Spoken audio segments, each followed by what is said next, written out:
It's important that we understand that because our fixed destiny is part of our calling, meaning the aspects of you that are uncontrollable, like your intelligence, your looks, your affinity for certain talents and certain subjects. That is all part of your calling. Your ability to be resilient is part of your calling. Your ability to create success is part of your calling.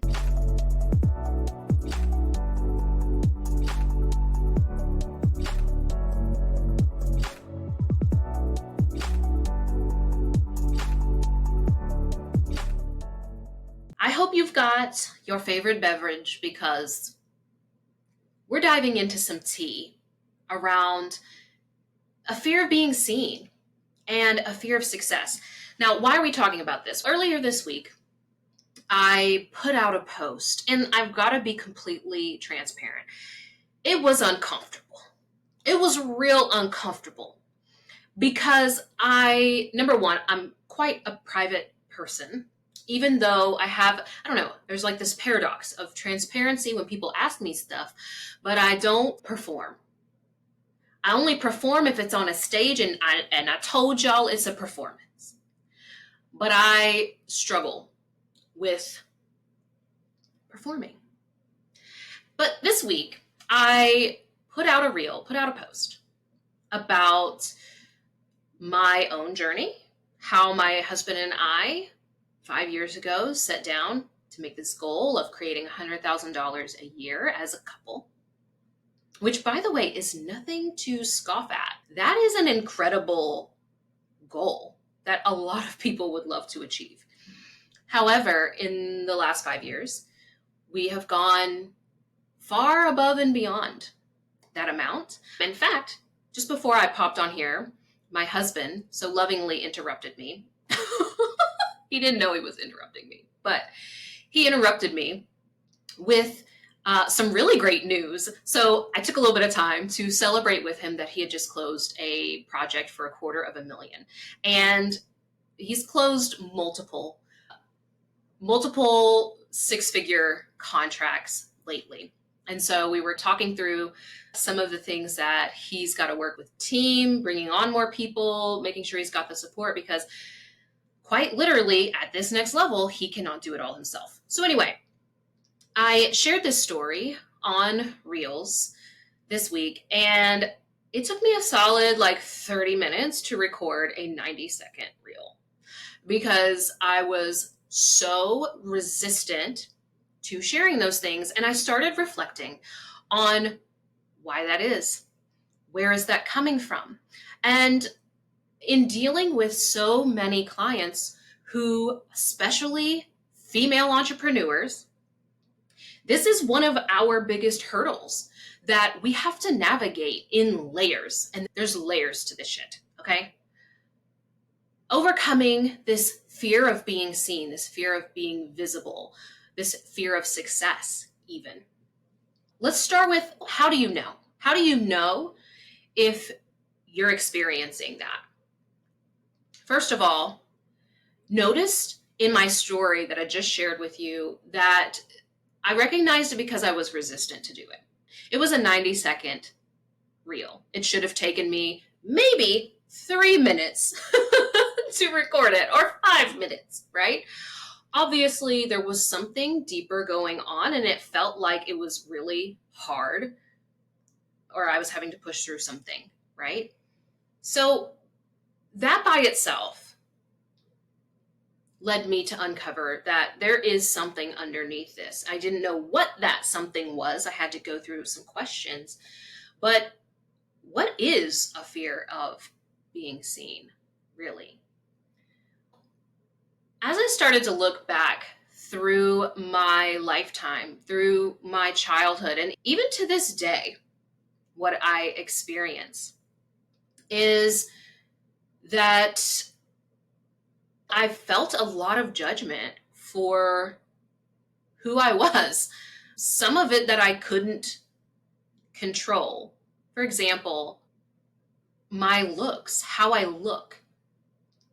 I remember being in college, and there was a group of girls who, after some time, we ultimately became friends. But after we became friends, I was having a conversation about them, like, why, why weren't they my friend before? And part of that, they shared transparently, was because based off of how I looked, they assumed that I was stuck up, or they assumed that I thought I was all that, or that I assumed that I thought I was too good for who they were.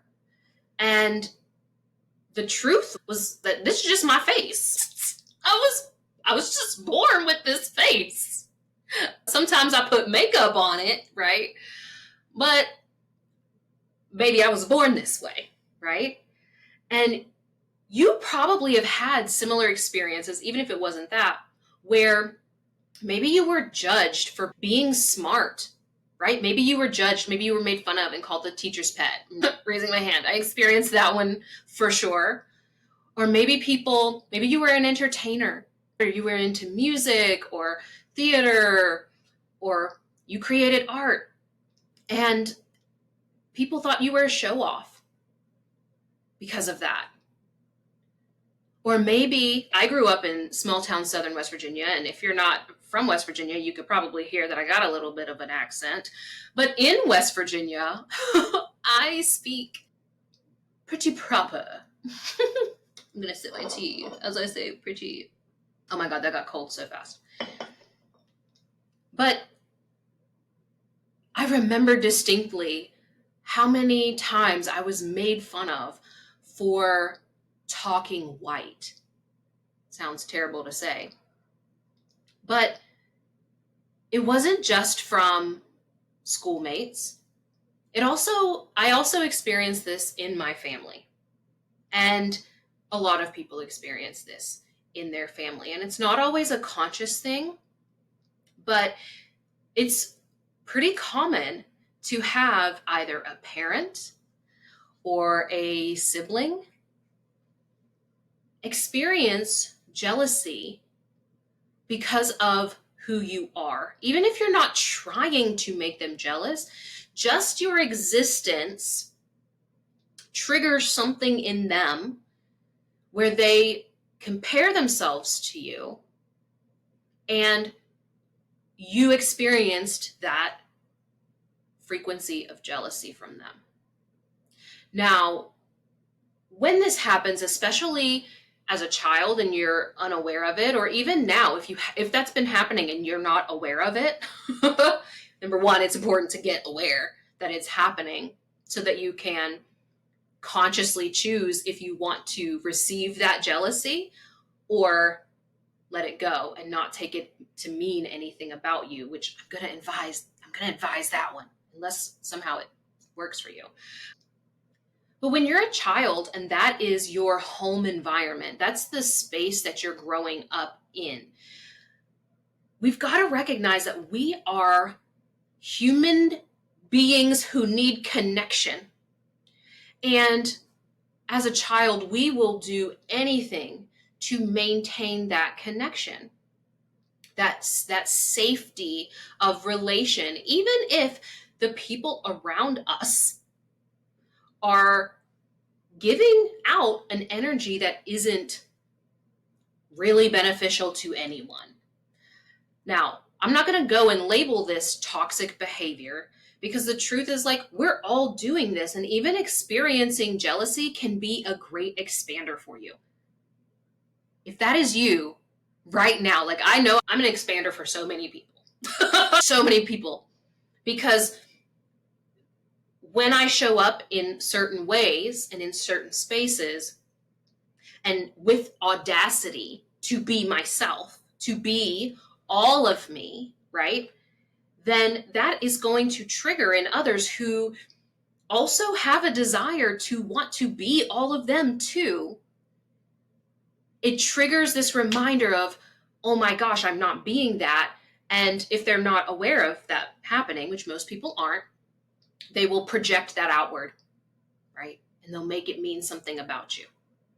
They will make it something wrong about you when really it's a feeling of inadequacy that they're experiencing inside. Someone from your hometown seeing how far you've come, and they're thinking to themselves, unconsciously maybe, we came from the same place, and yet I'm still here, and she's there, right? When really that's speaking to a deeper desire. That person wants something different. That is an opportunity for them. Now, when this happens, one of two things is going to happen for you.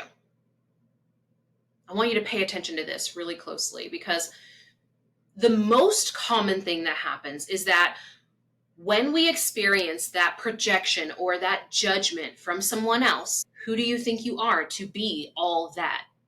Oh, you think XYZ. Most of the time, for most of us, we will experience a contraction in energy. I was experiencing a contraction in my energy. I was limiting myself from embodying my full potential or embodying the full truth of who I am and what I experience and what I've been able to create in this life thus far. It doesn't mean that I think that I'm better than someone else. I guess I could. In that instance, that's not what it meant. It simply was coming from a place of genuine sharing and genuine invitation to see what's possible. But when you experience this contraction of energy, this is why you don't launch that new offer, or your new business pivot is taking you 1, 2, 3 years to do, because you're afraid of being seen in that new light, in that different lens. Or maybe this is, oh my gosh, I see this all the time with conscious entrepreneurs. You don't offer. You never make offers to people. Or if you do so, Gary Vee said that you have to, what do you say? Hook, then jab, right? Hook, then jab. Except that you're just always, you're never jabbing, right? And it feels like you're doing so much and not receiving, but you're not opening up the doors to receive, right? The other way that it can show up is you having amnesia about who the fuck you are. Where you're hiding your own successes. Maybe you're hiding your successes publicly, but I see it all the time in like my clients hiding their successes from themselves. In fact, this is a huge internal shift that we are making this year, because I see our clients experiencing major transformations, major breakthroughs, and then have complete amnesia about how they've evolved in a short period of time. We can even hide or dim or negate our own successes.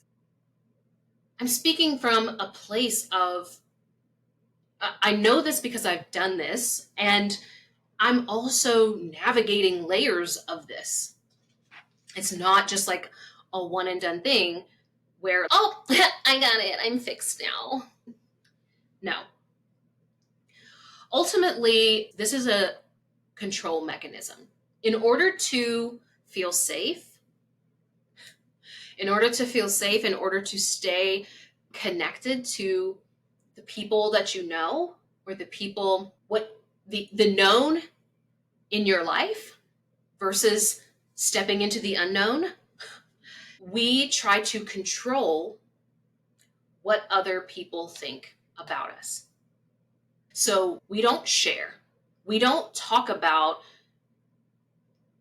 who we be, or we don't show up as who we be, right?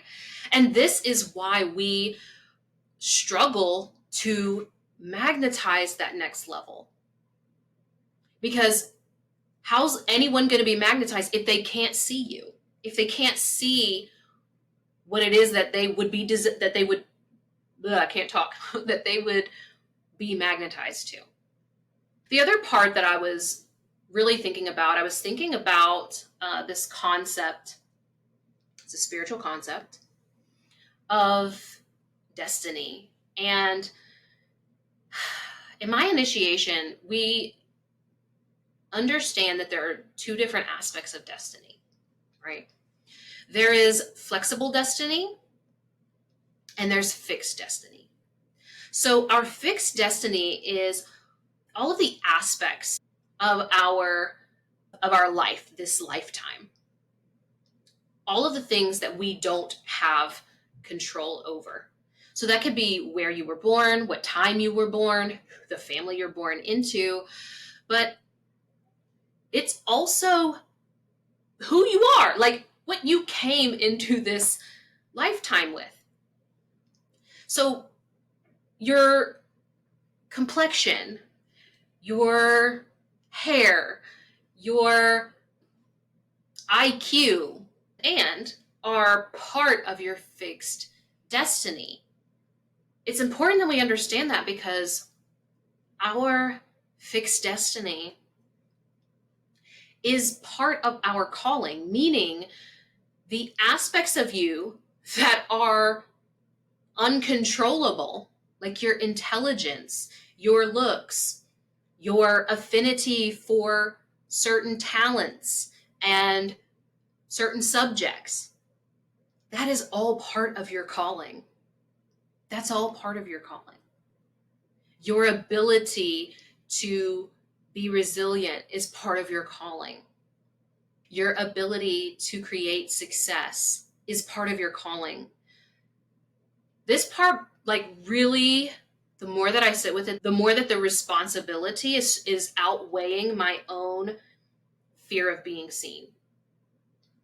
Because I think about all of the generations of ancestors that came before me who also carried these aspects, right? But weren't able to be seen. And how many of them didn't see others like them in certain positions? And how even now there are individuals out there who are not seeing someone that they can relate to in some way who is experiencing what it is that they desire. So I've had to, I didn't have to, I get to explore and relax my own resistance to triggering people, to being judged, to possibly even losing certain connections. And the only thing that is really helping me navigate that you can also take is really knowing why.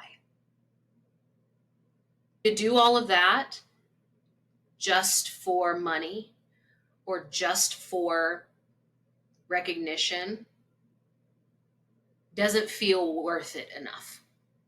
What does feel worth it enough is for someone to get to experience even just a fraction of the abundance that I'm so grateful for, that I know they would also be so grateful for.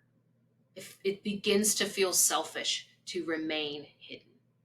I hope that this inspires you to allow yourself to be all of you and to be seen. Allow yourself to get comfortable with that discomfort until it becomes second nature to you. And I can guarantee you that the abundance that you desire to experience will come as a direct result of you stepping into that identity. Thank you so much for tuning in, and until next time, I'll see you later.